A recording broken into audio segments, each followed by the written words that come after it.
¿Qué opino de la época de oro del cine mexicano? Que es un embuste. Esto, aquí va a haber muertos. A ver.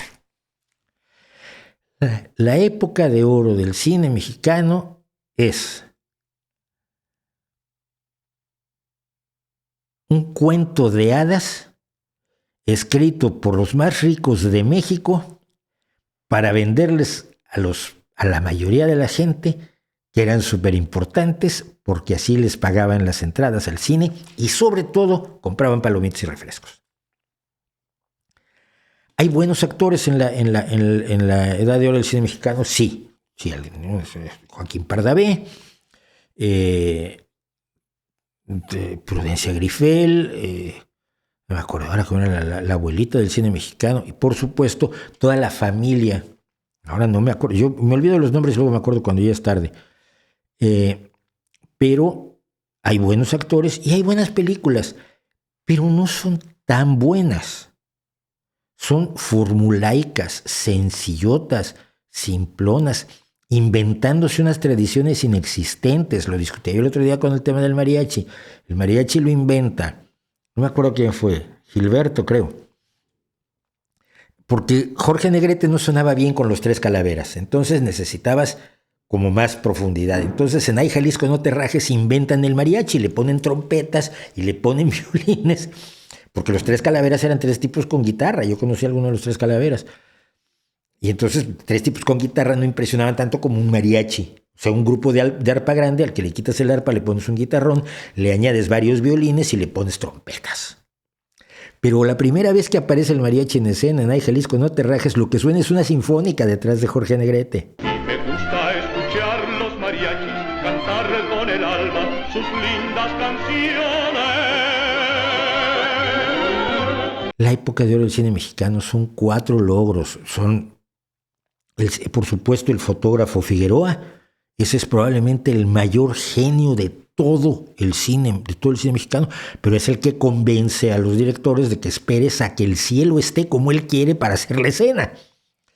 Porque Gabriel Figueroa tenía una visión fotográfica absolutamente privilegiada. Es la que sigue Lubezki en buena medida. Esa visión de que el fotógrafo, el responsable de la cinematografía, tiene una importancia grande en el cine. Pero en general las películas son de una pobreza total. Todas las de charros cantores son de una pobreza triste. Todas las de luchadores ya ni te cuento. Todas las de nosotros pobres y ustedes los ricos y llora, y las mujeres abnegadísimas y los valores más pedestres. Es lo que se exaltaba allí cuando los hijos se van, por ejemplo. Es una película aterradora. Es como el cine islamista. Entonces, pero es el mito que tenemos, no tenemos otra cosa. Y encima sobre ese mito se construye la xenofobia. Están en Estados Unidos haciendo películas en inglés, ¿por qué no hacen cine mexicano? Porque el cine mexicano es una mierda, hijo. Porque el gobierno mexicano mantuvo el peor cine del mundo para tener contentos a 4 millonarios. Tipo Fernando de Fuentes, esos no eran creadores artísticos, eran negociantes. Ponían productores de cine como podías poner fábricas de chorizos. El cine, la edad de oro del cine mexicano es un gran embuste. La edad de oro del cine mexicano es ahora. Cuando tienes a Cuarón, a Del Toro, a Chivo Lubezki, a gente que puede competir al más alto nivel cinematográfico y ganar Óscares, y entonces nos da el nacionalismo barato, el nacionalismo de caballito.